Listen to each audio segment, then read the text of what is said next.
للمتقين والصلاة والسلام على سيد الأنبياء والمرسلين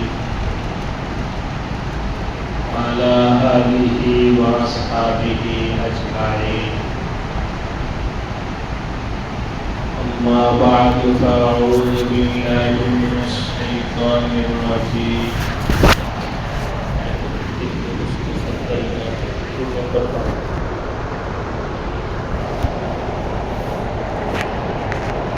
أعوذ بالله من الشيطان الرجيم. بسم الله الرحمن الرحيم. تلك الرسل فضلنا بعضهم على بعض منهم من كلم الله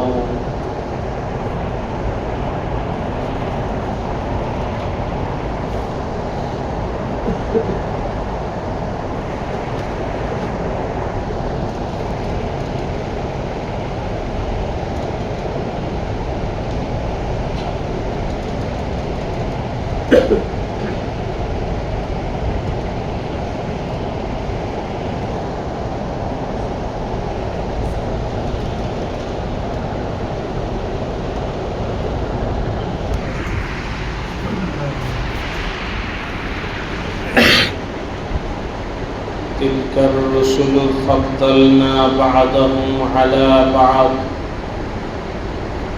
منهم من كلم الله ورفع بعضهم درجات وآتينا عيسى ابن مريم البينات وأيدناه بروح القدس آمنت بالله صدق الله مولانا العظيم. উপস্থিত মুরব্বিয়ানে কেরাম, উলামায়ে কেরাম, দ্বীনী ভাইরা, আল্লাহ রাব্বুল আলামিনের দরবারে অসংখ্য শুকরিয়া যে আল্লাহ রাব্বুল আলামিন মেহেরবানি করে দয়া করে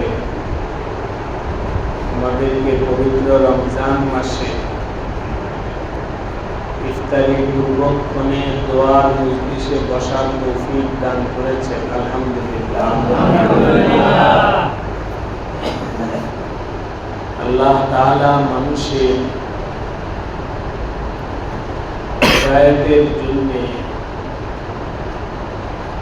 যুগে যুগে নবী পাঠাইছে এবং আসমানি কিতাবও আল্লাহ পাক নাযিল করেছেন। নবীগণ আয়েশা মানুষকে আল্লাহর পরিচয় মানুষের সামনে তুলে দিছে, মানুষদেরকে ঈমান আনার কথা বলছে, ঈমানের দাওয়াত দিছে, জীবন কিভাবে বানাবে সেটার সবক শিখাইছে, দুনিয়ার জীবন কিভাবে চালাইতে হবে এগুলো নবীরা শিখাইছে। যারা নবীদের কথা মানছে, ঈমান আনছে, আমল করছে, আল্লাহ তাআলা তাদেরকে কামিয়াব করছে। আর যারা নবীদের কথা মানে নাই, ঈমান আনে নাই, তারা নাকামিয়াব হয়েছে। ইতিহাস সাক্ষী হযরত সাইয়্যিদানা নূহ আলাইহিস সালাতু ওয়াস সালামের জামানায় যখন নূহ আলাইহিস সালাম মানুষকে দাওয়াত দিয়েছেন, কালিমার দাওয়াত, লা ইলাহা ইল্লাল্লাহর দাওয়াত যখন দিয়েছেন তখন যারা মানছে, ঈমান আনছে। তারা তো নূহ আলাইহিস সালাম যেভাবে বলছেন ওইভাবে আমল করছে, কিন্তু যারা ঈমান আনে নাই তারা হাসি তামাশা করছে, ব্যঙ্গ করছে, বিদ্রুপ করছে নূহ আলাইহিস সালামকে নিয়ে। যখন ব্যঙ্গ বিদ্রুপ করছে, আল্লাহ তাআলা বললেন এক পর্যায়ে, হে নূহ, তুমি তোমার উম্মতকে বলে দাও যে যারা ঈমান আনছে আমি তাদেরকে হেফাজত করব, রক্ষা করব, আর যারা ঈমান আনে নাই তাদেরকে আমি ধ্বংস করে দেব। কিভাবে ধ্বংস হবে? একটা কিস্তি তৈরি করো, নৌকা তৈরি করো, যেটাকে সাফিনায়ে নূহ।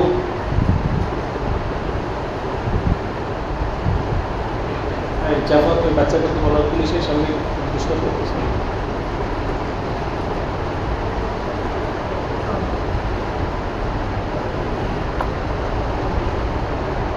सफीनाए नूह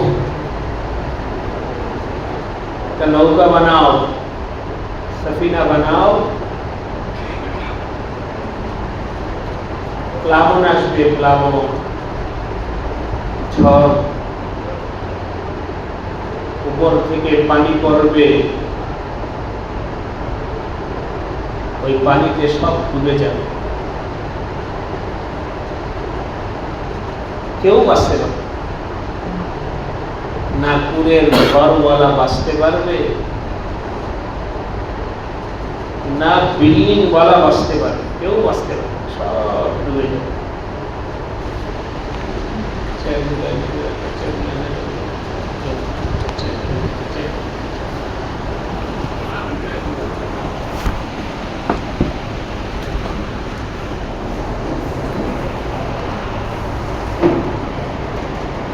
কেউ বাঁচতে পারবে, সবাই খতম হয়ে যাবে। ইতিপূর্বে তো কেউ এরকম দেখে নাই বন্যা।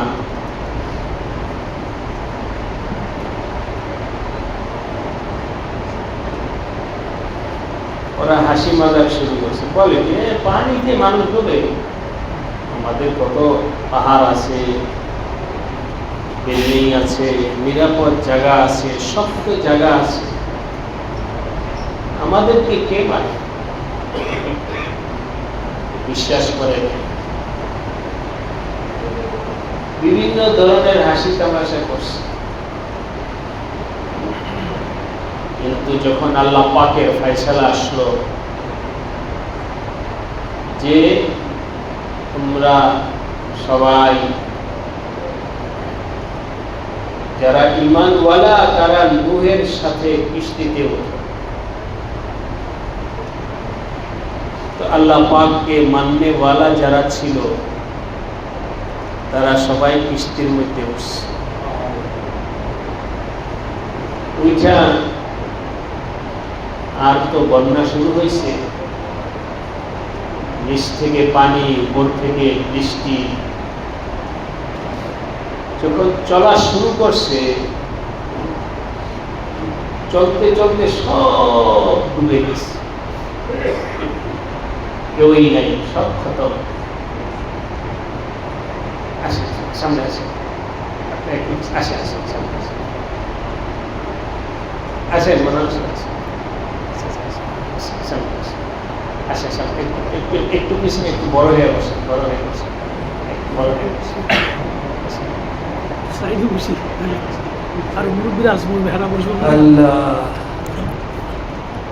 সব যখন খতম হয়ে গেছে, তখন নূহ আলাইহিস সালাতু ওয়াস সালামের সন্তান কেনান। নূহ আলাইহিস সালাম নিজ চোখে দেখতেছে যে পানির স্রোতে ছেলেটা ভেসে চলে যাইতেছে, স্রোতের সাথে চলে যাইতেছে। হযরত নূহ আলাইহিস সালাম বাবা হিসাবে ছেলের প্রতি তো বাবার স্বাভাবিকভাবে রক্তের টান একটা আছেই। তো বলতেছিলেন যে বাবা তুমি এখানে আসো। আরে আমাকে তো আল্লাহ জানায় দিছে আজকে কেউ নাজাত পাবে না, এই প্লাবন থেকে কেউ বাঁচতে পারবে না, শুধু বাঁচবে ওরাই যারা আমার সাথে আছে। আল্লাহ তো নাজাত এবং মুক্তির ঠিকানা নবীকে বানাইছে। কে বলেন? মুক্তি পাবে কারা? যারা নবীর সাথে আছে। আমার সাথে চলে আসো, এটা আল্লাহ পাকের ফয়সালা। কিন্তু নূহ আলাইহিস সালামের ডাকে ছেলে সাড়া দেয়। ছেলে ভাবছে ওই যে পাহাড় দেখা যায়, পাহাড়ে উঠলে পানি তো আর পাহাড় পর্যন্ত উঠবে না। সাআবি ইলা জাবাল, ওই পাহাড়ে গিয়ে আমি ঠিকানা নিব। সাঁতরায়া যাইতেছে পাহাড়ে আশ্রয় নেওয়ার জন্য। কিছুক্ষণ পর একটা ঢেউ আসলো, ছেলেটা পানির মধ্যে ডুবে গেল। আল্লাহ তাআলা তার ফয়সালা করে দেখায় দুনিয়াতে আর কেউ বেঁচে থাকে না। আজকে সবক ইয়াদ করে এই ধ্বংস থেকে বাঁচছে ওরাই যারা কার সাথে ছিলেন? নবীর সাথে। সব খতম, শুধু নবীর সাথে যারা ছিল তারা বাঁচছে। কোরআন পড়েন এই কথাটা পেয়ে যাবে, ইতিহাস পড়েন, পৃথিবীর ইতিহাস পড়েন, এটা পেয়ে যাবে, এর ব্যতিক্রম নাই। গেল একটা পর্ব। চলতে চলতে হযরত সাইয়েদনা মূসা আলাইহিস সালামের জামানা আসলো। মূসা আলাইহিস সালামের জামানা, একদিকে ফেরাউন বাহিনী, শক্তিওয়ালা, ক্ষমতাওয়ালা, অস্ত্রওয়ালা, সব কিছুওয়ালা। আরেকদিকে মূসা আলাইহিস সালাম নবী, খালি হাত, সাথে কোনো অস্ত্র নাই, কিছু নাই, কিছুই নাই। ওনার সাথে আছে কিছু আল্লাহকে মাননেওয়ালা, কালিমা পড়নেওয়ালা, বেশ সরু সামা। চলতেছে, চলতে চলতে সামনে গিয়ে দেখলেন নীল নদ, পিছনে হলো অস্ত্রে শস্ত্রে সজ্জিত ফেরাউন বাহিনী। মানুষ তো বলতেছে যে আজকে নবীর অবস্থা শেষ, আজকে আর রেহাই নাই। কিন্তু আল্লাহ তাআলা যুগে যুগে নবীদেরকে হেফাজত করছে এবং নবীদেরকে মাননেওয়ালা যারা, তাদেরকে আল্লাহ হেফাজত করছে। বলেন তো নবীদের সাথে আছেন কে? কোনো অস্ত্র নাই, কিছু নাই, কিন্তু ওনার সাথে আল্লাহ আছে। একটা পর্যায়ে মূসা আলাইহিস সালামকে দুর্বল ইমানদাররা বলল, আপনার সাথে এসে তো আজকে আমরা বিপদে বললাম, কারণ আপনার সাথে যদি না আসতাম তাহলে তো আজকে আমরা ফেরাউনের কবলে পড়তাম না। সামনে তো নদী, আজকে তো ইন্না লামুদরাকুন। হে মূসা, আমরা তো ধরা পড়ে গেছি, আপনার কথা মাইনে আজকে আমরা বিপদে পড়ছি। মূসা আলাইহিস সালাম ঠিক আছে, ইমানি খেপা বলে কি, আরে কালিমাওয়ালা কোনোদিন বিপদে পড়ে নাকি? কালিমা বলার পক্ষে আছে কে? ইউরোপ বলো, আমেরিকা বলো, চীন বলো, রাশিয়া বলো, কিছু বলো, কোনো কিছু না। এই না তোমাদেরকে এত কষ্ট করে আমি কালিমা পড়ালাম এই কথা বলার জন্য, দুনিয়া দেখে ভয় পাওয়ার জন্য তোমাদের কালিমা পড়াইছে গেছে। মুসা আলাইহিস এক ধমকি দিলেন, কাল্লা, সাবধান, তোমরা কখনোই এই কথা বলবে না যে আমরা বিপদে পড়ছি। কালিমা বলাটা কখনো বিপদে পড়ে না। তোমরা কালিমা পড়ছো, তোমাদের কিসের বিপদ? আমাদের ইন্না মাইয়া রাব্বি সায়াহদিন, কোরআন শরীফে আছে যে ইন্না মাইয়া রাব্বি, আমার সাথে তো আমার রব আছে, অস্ত্র নাই কিন্তু আছে কে? আল্লাহ আছে। ইন্না মাইয়া রাব্বি, তোমরা অস্ত্রের ক্ষমতা দেখো, আল্লাহকে দেখো না। অস্ত্রের শক্তি আছে, আল্লাহর শক্তি নেই। সাবধান, আল্লাহর সামনে কাউকে বড় মনে করবা না। ধমকি দিবে হযরত মুসা ইন্না মাইয়া রাব্বি। ভাইরা আমার, কথা আমি শেষের দিকে যাচ্ছি। একটা সবক শিখবে আমাদের সবাই দিলের মধ্যে বসাবেন। হক্কানি পীর মাশায়েখ, ওনারা মানুষের দিলের ভিতরে এটা বসাইতে চান যে আমার সাথে আমার রব আছে। আল্লাহ শক্তিতে নিজেকে শক্তিবান মনে করে। দুনিয়ার শক্তি কিছু না। যখন সাইয়্যিদানা মুসা আলাইহিস সালাম বলছে,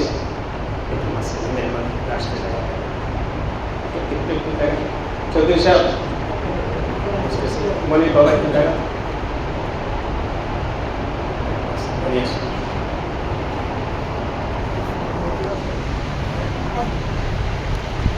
আসে বাকিগুলি জায়গা দিতে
আমাদের হক্কানি পীর মাশায়েখ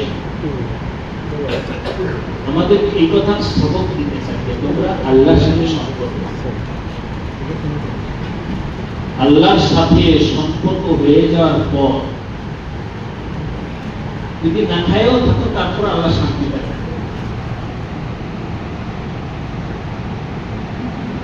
তো মুসা আলাইহিস সালাম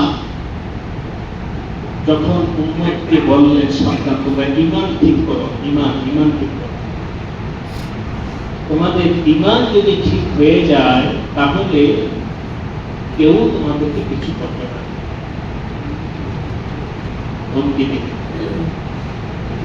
ধমকি দেওয়ার সাথে সাথে আল্লাহ আসমান থেকে জিবরাইল আলাইহিস সালামকে পাঠিয়েছেন।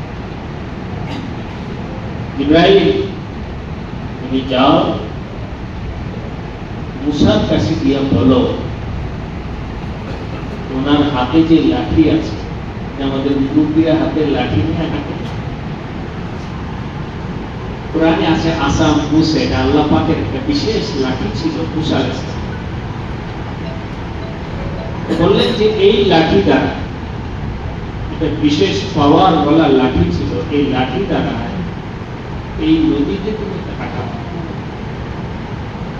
যখন মুসা আলাইহিস সালাম এই লাঠি দ্বারা নদীতে পানি মারছে, তো মুহূর্তের মধ্যে আল্লাহ পাকের হুকুমে ওই নদীর মাঝখানে আল্লাহ পাক গাইবীভাবে রাস্তা করে দিয়েছে।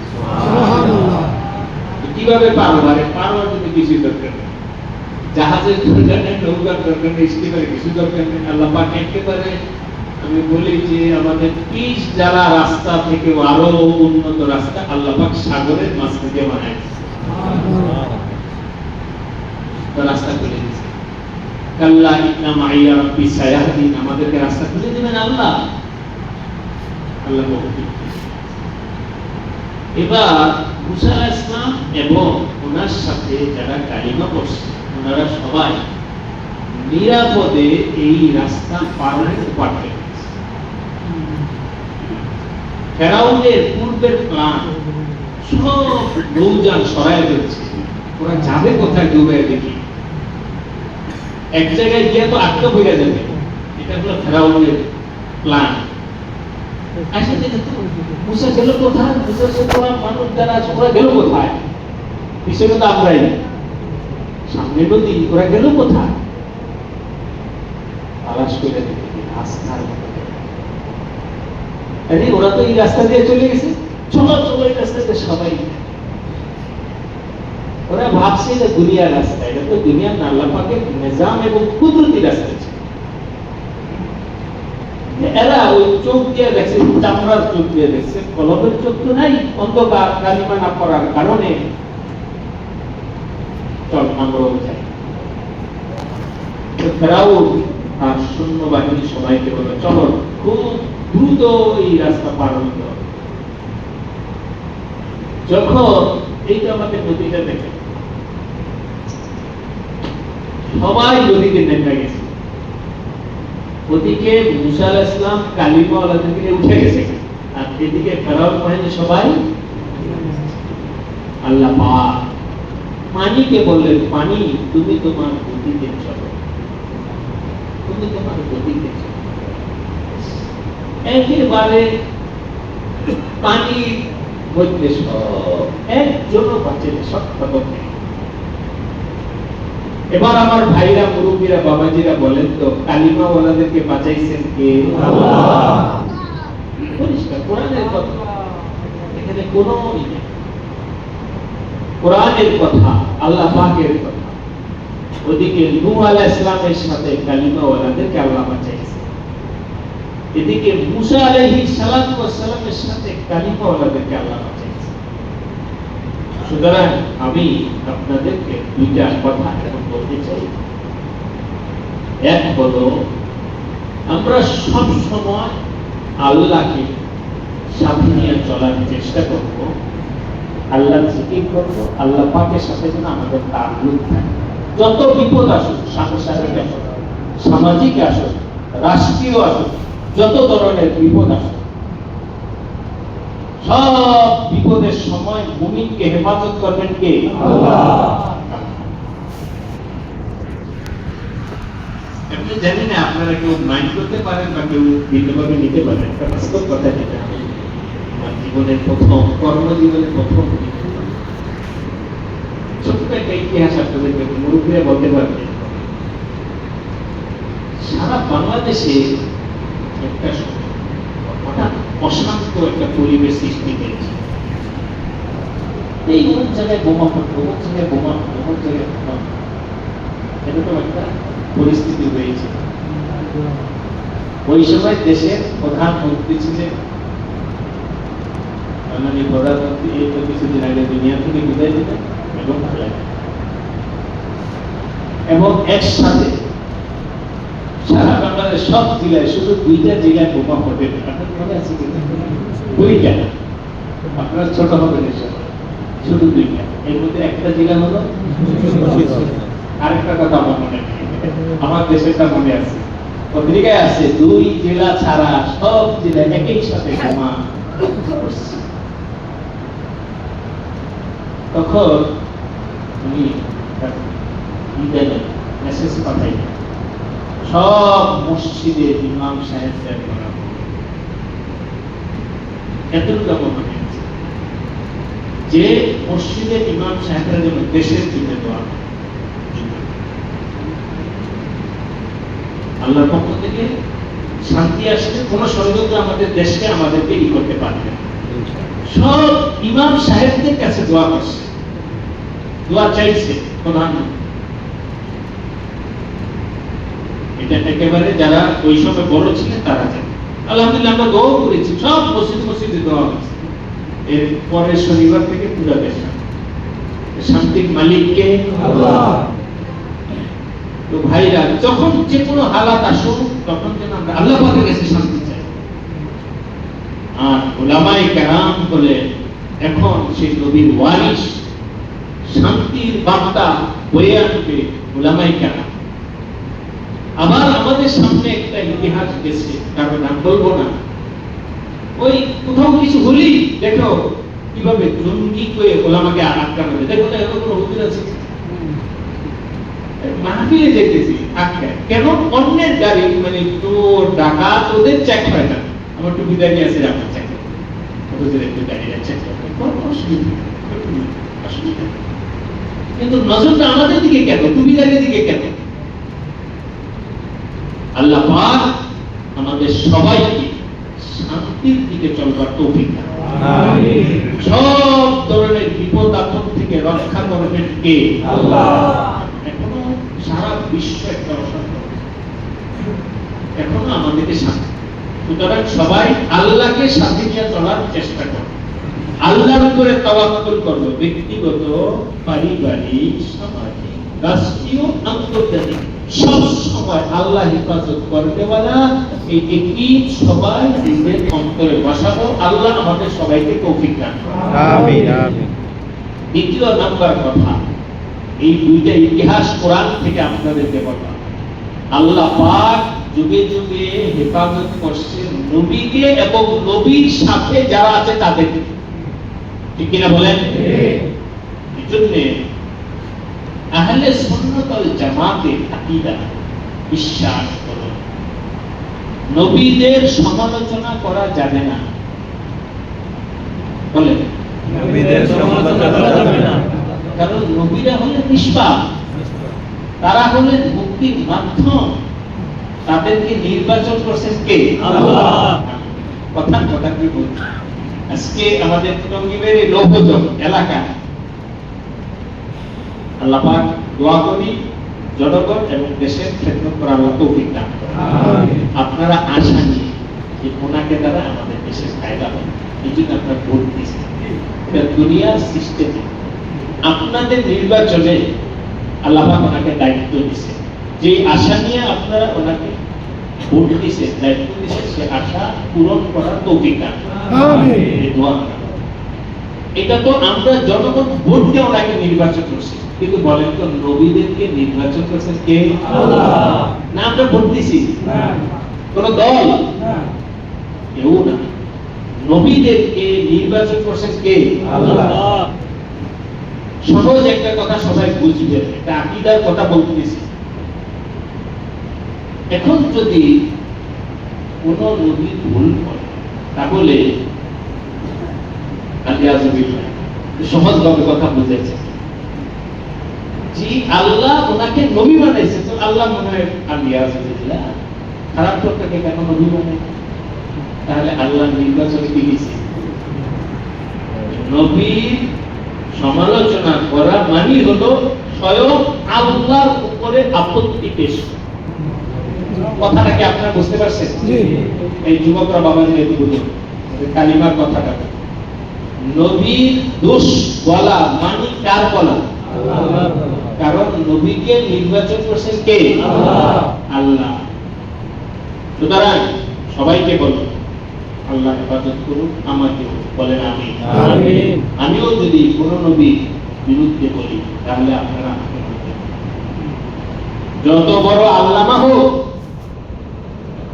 যত বড় টাইটেল ওয়ালা হোক, যত বড় পদ বলা হোক, নবীর ব্যাপারে মুখ বলা যাবে না। ঠিক আছে ইনশাআল্লাহ? ইনশাআল্লাহ। দুইটা কথা এই বলতে বললাম। এক হলো আল্লাহর উপরে আমরা তাওয়াক্কুল করব, দ্বিতীয় নম্বর হলো নবীদের প্রতি শ্রদ্ধা, সম্মান, নিষ্পাপ এই আকীদা থেকে পোষণ করব। আকীদা নষ্ট হলে আপনার নামাজও শেষ, রোজাও শেষ, দান সত্য সবই শেষ। আর নবীদের পথে যেহেতু ওলামায়ে কেরাম বলছেন, সেই হিসাবে ওলামায়ে কেরামকে মাইনে নিতে। কিন্তু যদি কোনো আলেম থেকেও বিচ্ছুতি হয়, তখন আমার আলেম বলো না, আমার নবী বলো, ঠিক কিনা বলেন? আল্লাহ পাক আমাদের সবাইকে তৌফিক দান করেন। আমিন। এখন দোয়া হবে ইনশাআল্লাহ। দোয়ার পর আমাদের ওখানে অফিসে ইফতারি সবার জন্য ইনশাআল্লাহ এটা রেজাল্ট আছে, আমরা সবাই ইফতারিতে চলে যাব। এর পূর্বে আগেও আলহামদুলিল্লাহ আমাদের আজকে এমপি মহাদেশ সাথে আমাদের নতুন কিছু না, আগেও আমাদের এখানে আছে, আগেও আমাদের ছিলেন, এখনো আমাদের, তাই না? নতুন করে কিছু বলার নেই, ইনশাআল্লাহ ভবিষ্যতে থাকবে। সব আসছে, আসে হুজুর আপু বাড়ি করতে হবে, এটা পরে কথা, আপু খানকা মসজিদ মাদ্রাসা নেওয়ার কথা। আমি আমাদের একটু টেনটা আসছে, তাৎক্ষণিকভাবে যতটুকু ফলগুলো আয়োজন করার সময় আলহামদুলিল্লাহ আল্লাহ পাকের মেহেরবানিতে বেশ অর্ধেক প্রায় চলে গেছে জায়গা, আগে থেকেও দেখছি। যদিও এই যুব ব্যক্তিরায় কিছুটা সাপোর্ট হয়েছে, এখন আমাদের বড় খরচটাও বড়, কিন্তু কাজটাও অনেক। সামনে বর্ষায় আবার যদি কিছু আমাদের মূল যে টিমের ঘর থেকে আমরা শুরু করছি, এটা শেষ, ওই সীমানা শেষ হয়ে গেছে, সব নতুন হচ্ছে। এই জন্য আমাদের এলাকার সবার পক্ষ থেকে